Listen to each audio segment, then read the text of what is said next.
Okay, Craig. James Parker, thanks for sending me next swinging, mate. I appreciate it.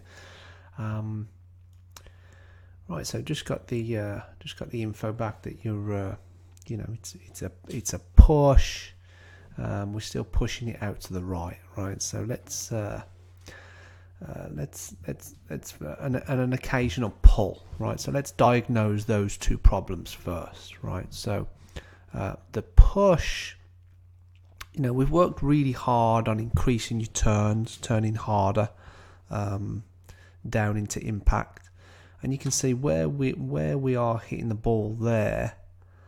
Draw some lines here. We're starting to get our lower body out the way, right? I can see a little bit of your left butt there, which is better with the hips, but shoulders are still not open enough, right? Still not open enough. If we get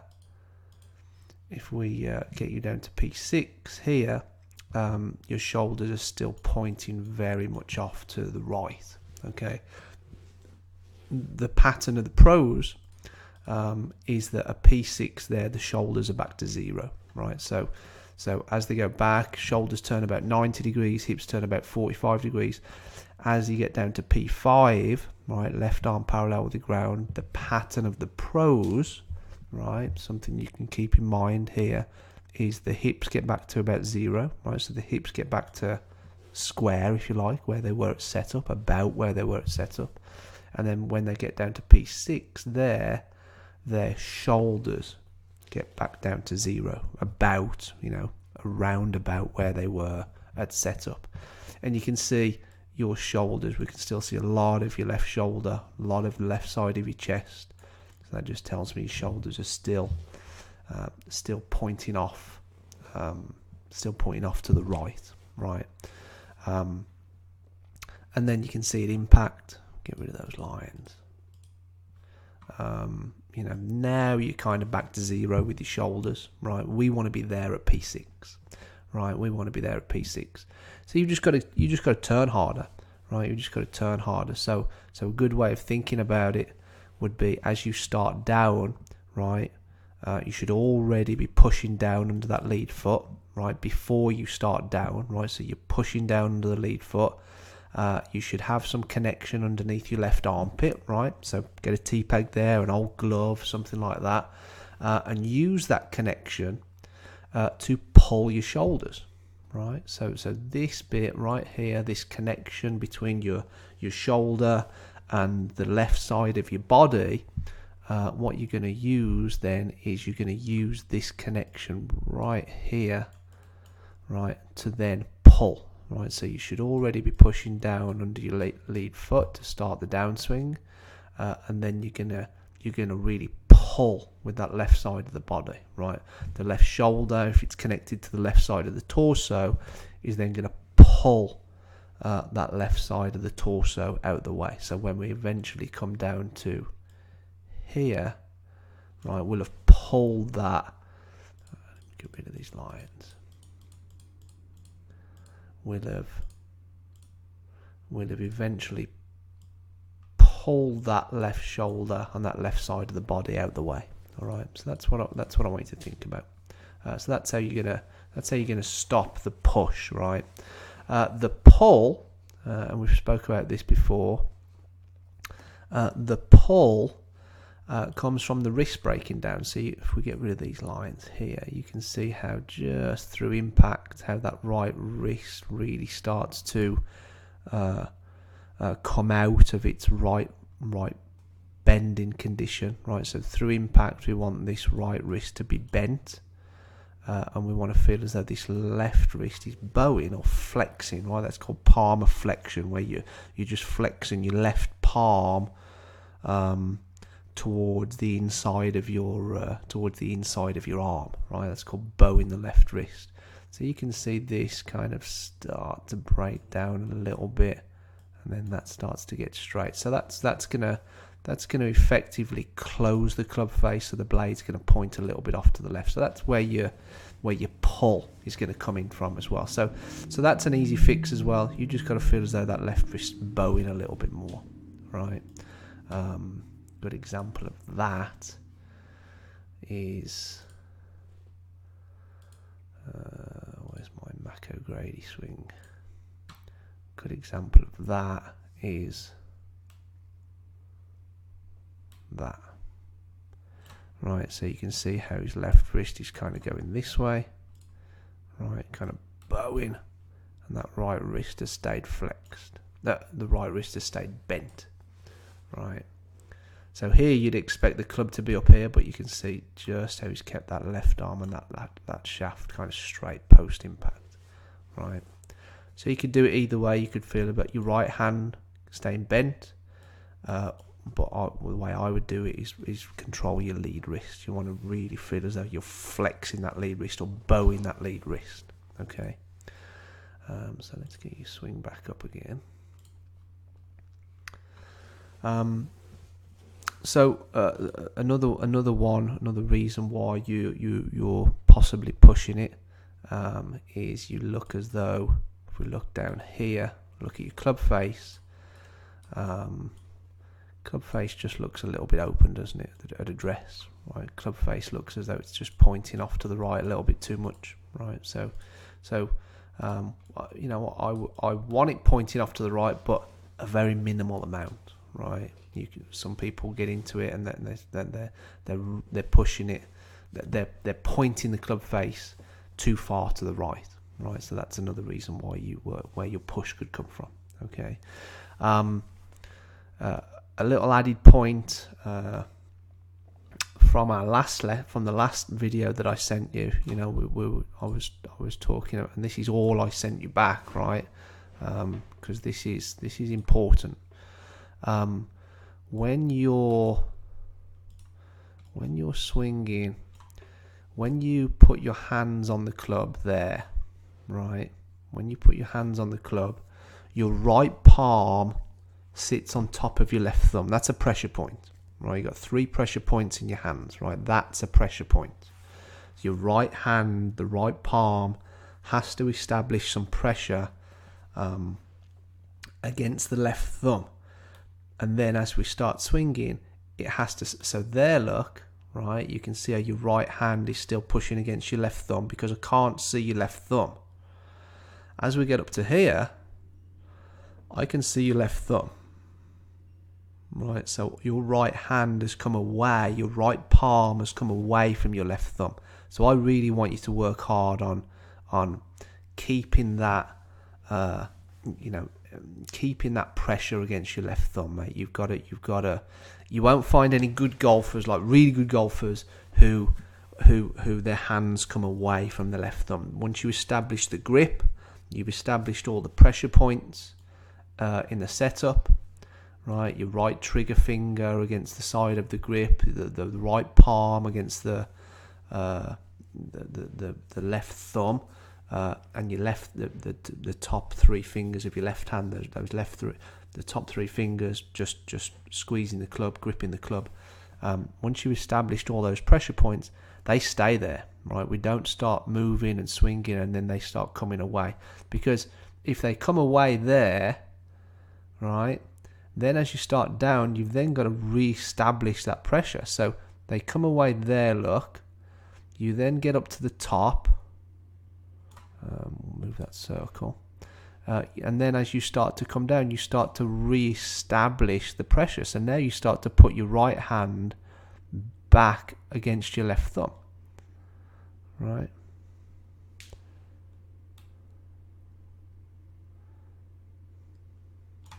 There. Let's pull up a model. Let's pull Mac up again.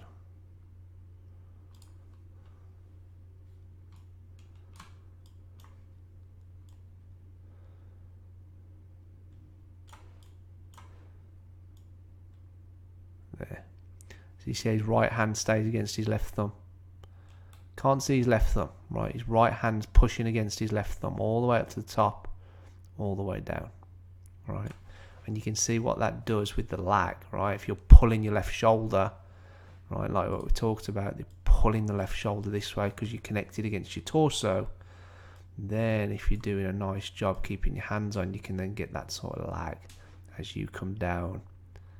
What I'm saying is the action of your hand pushing against your left thumb is actually going to throw some of your lag away, right? By the time you come down, you're going to throw a lot of that lag away.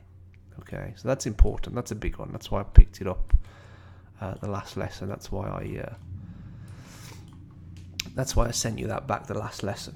Okay, so let's get you a swing of. So with regards to how we're going to implement this, right? So that's an easy one. Just get a T-peg underneath your the right palm. Get it against your left thumb. Practice keeping the T-peg there, right? So that's an easy one. Pointing the club face, right? We don't want the club face pointing over there. We kind of maybe want it there, maybe just a little bit to the right. But the turns, right? We've worked on these turns from day one, if you remember, right? So let's use P6, right? So P6 here, shoulders are still pointing too much to the right at P6. So if I pull up a model, and I'm not sure if I sent you this to think about, but this is a guy named Alex Noren.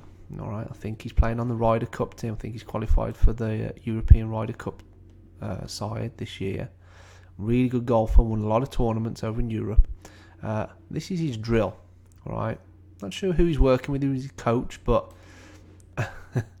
you can see what he's doing here. He's working on, as he comes down to P6, right?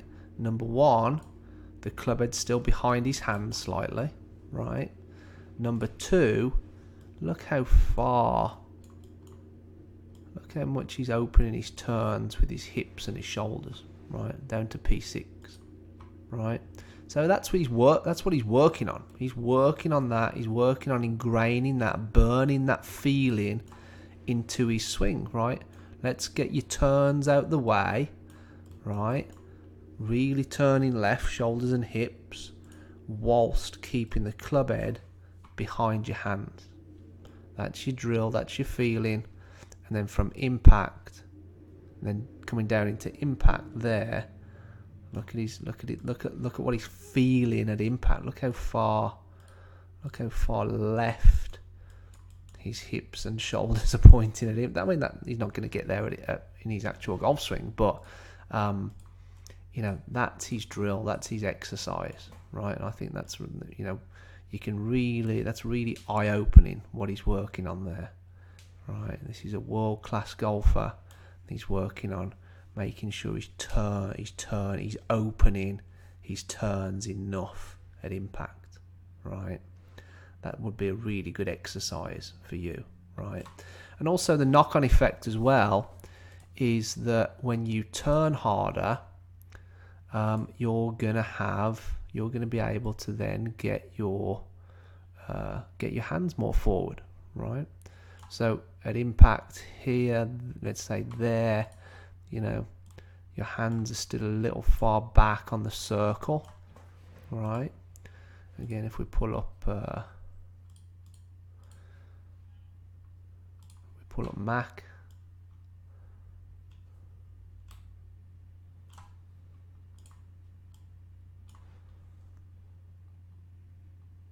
that's impact.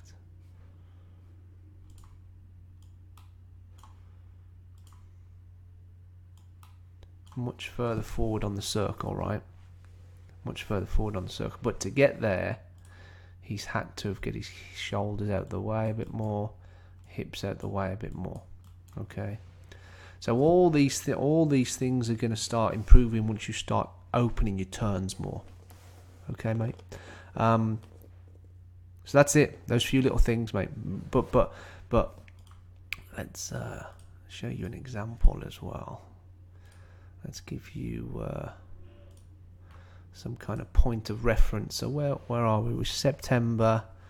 This was your swing in May, right? This was your swing in May. So look at your exit point there, right? Complaining of hooking it, right? Do it in red. So that's the shaft. That's your hands, both well above your left shoulder, right?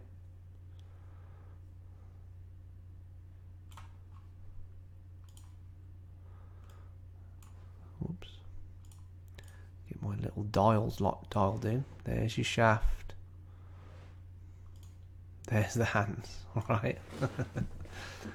So you're actually exiting more like someone who would slice it. So you've completely changed your hand path, your right arm connection, right? You look at where your right arm is there. You look at where your right arm is there, right? Completely different.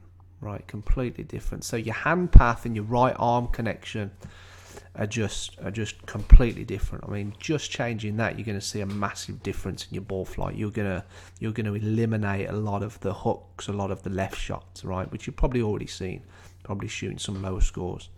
But like I said, the more we can turn, the more we can get our hands forward, the more we'll stop flipping. The flipping closes the face, so you're always going to have that left shot sneak in if you're not opening your turns enough.